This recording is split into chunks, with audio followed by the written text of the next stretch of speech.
We are embracing the gratitude challenge. And I want to talk to you today about the great Thanksgiving and give you a chance to express it today and particularly tonight. I am very, very deeply grateful these days because I've been hearing from so many people, so many of you in ways that I do not deserve and that fill me up. And I just want to say thank you. One of the people that I heard from is my friend Mike, and he was telling me about a couple of things that help him with gratitude. They were so helpful, I wanted to pass them on to you. One of them is more scientific. The social sciences talk about what they call the peak end effect, that the two moments that you are most likely to remember when you see a great show, when you listen to a great sermon, possibly when you listen to these words right here, are the peak moment, the most memorable, the most surprising, but then also the end. What happens at the end has a very powerful impact on us. Psychologists will talk about the difference between the experiencing self, when I'm actually going through something, and then the remembering self, what it is that I take away from that. And gratitude is powerful in both dimensions. But it's worth paying attention to the remembering self. This impact is so strong. Michael doesn't mention this in his email, but it's a study that I happen to remember that involves colonoscopies. Excuse me for mentioning that. If you haven't had one yet, be grateful. If you have, be grateful that they invented them. Anyway, they divided people up into two groups. Both of them had at least 30 minutes of the procedure. Another group had a final minute added on, but it was a minute of minimal discomfort. So that group had all the discomfort of the first group, so plus one additional minute. However, because that last minute was the least uncomfortable, they actually rated the whole procedure as better, less uncomfortable, than the people whose procedure was shorter, but ended on a harder note. So we tend very much to take away with us from an experience the last part of it. And what that means, Michael said, is I find it very helpful when I come to the end of my day to be thankful. And I was thinking of a statement in the Psalms where the psalmist says, "The whole earth is filled with awe at your wonders. Where morning dawns, where evening fades, you call forth sounds of joy." And particularly, I think, in the early morning to begin the day, and then at the end of the evening to end the day, to greet God with thanksgiving. Thanks that you've given me another day. Thank you for this world. That might be the peak right there, just looking at those leaves. At the end of a day, God, what it is that you did for me, that's a wonderful thing. But then I want to tell you something else that Mike mentions. And this one is much more personal. He says, how my dad has taught me the value of small bits of gratitude. His dad, about 2 years ago, had a care crisis, and Michael brought him from Montana to another state to live with him. Here's what Michael says. He is 90, has Alzheimer's, cannot remember anything. Having him live with me has been remarkable in several ways, but one of the most impactful has been seeing the world through his eyes and personally marinating over 24 months in the way he is grateful for every little thing. He cannot remember anything of the past, and he cannot contemplate the future. Instead, he simply notices the present.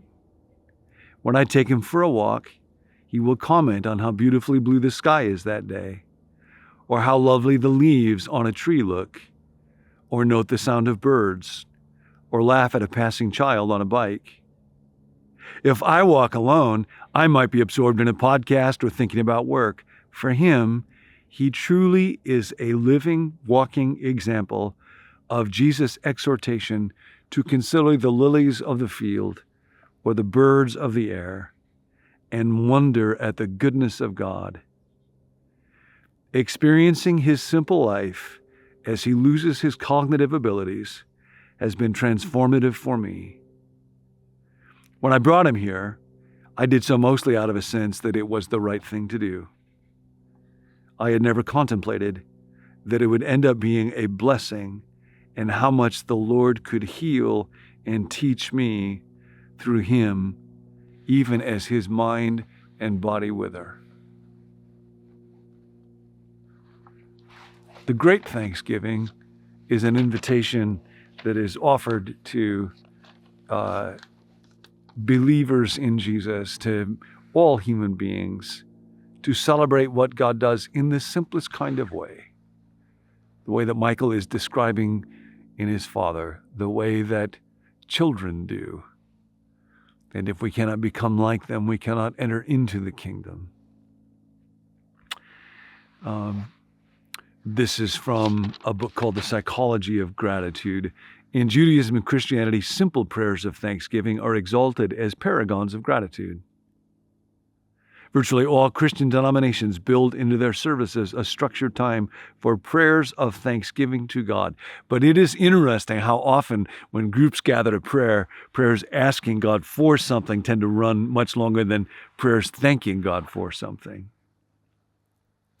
In the liturgy of the Lutheran Church, once the offering and communion bread and wine are brought forward to the altar, the minister enunciates what's called in the Lutheran Book of Worship, the Great Thanksgiving. I love that title. The ministers say, "Well, the Lord be with you," and the congregation says, "Also with you." The minister says, "Lift up your hearts," and the congregation says, "We lift them up to the Lord." And what a great thing it is to have a lifted up heart. And gratitude does that for us. And then the minister says, "Let us give thanks to the Lord our God." And the congregation says, "It is right to give him thanks and praise."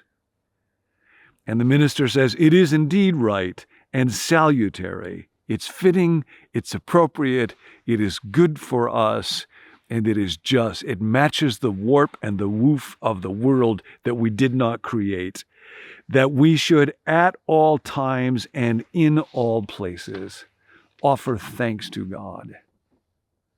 At all times, in all places, like my friend Mike's dad is doing, and you and I can do.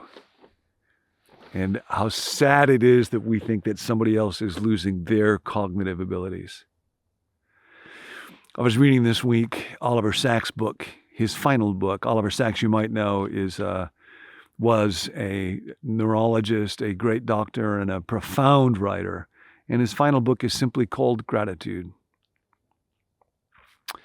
In an earlier book of his, The Man Who Mistook His Wife for a Hat, that I read many, many years ago, he tells at the beginning the story of a man that had Korsakoff syndrome, so that he was unable to consolidate short-term memories into long-term memories. Every time he would read a magazine, it would be as if it were for the first time. Every day when he looked in the mirror to shave, he would be shocked that he was looking at the face of an old man. And Oliver Sacks said that he asked the nuns, this was at a Catholic hospital one time, "Do you think he has a soul?" And that they were greatly offended by this question. And they took Oliver Sacks one day to the chapel, and they watched as this man, who through his whole life had received the Eucharist. Eucharist is the Greek word for thanks. The meal of thanks to God, the Last Supper for the blood that was shed and the body that was broken. And they had Oliver Sacks look at how this man's face became suddenly composed, and how his body, which was so often disturbed and agitated and troubled during the day, was at peace as he gave thanks for this gift. And they said, "Oh yes, he has a soul." So now today is the day of the great Thanksgiving. And I want to invite you today to walk through life the way that Mike's dad does, as much as possible. Forgetting what is behind, as the Apostle Paul said, and trusting God for what will come after. Right now, observing. That's a gift, and that's a gift, and that's a gift. God, thank you. God, thank you. God, thank you. God, would you prompt generosity in me so that I might give to other people in a little tiny echo of the way that you give to me. Thank you, God. And then tonight, when you go to bed, when the day fades, pause. Make your last thought a thought of gratitude. Make your last word a word of thanksgiving. As my friend Quig used to say, we have a lot to be grateful for.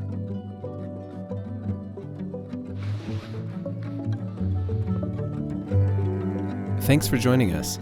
To receive the emails that go along with each video, visit becomenew.me/subscribe. If you'd like a text alert whenever a new video is posted, text the word BECOME to the phone number 855-888-0444. You can send prayer requests to that number as well.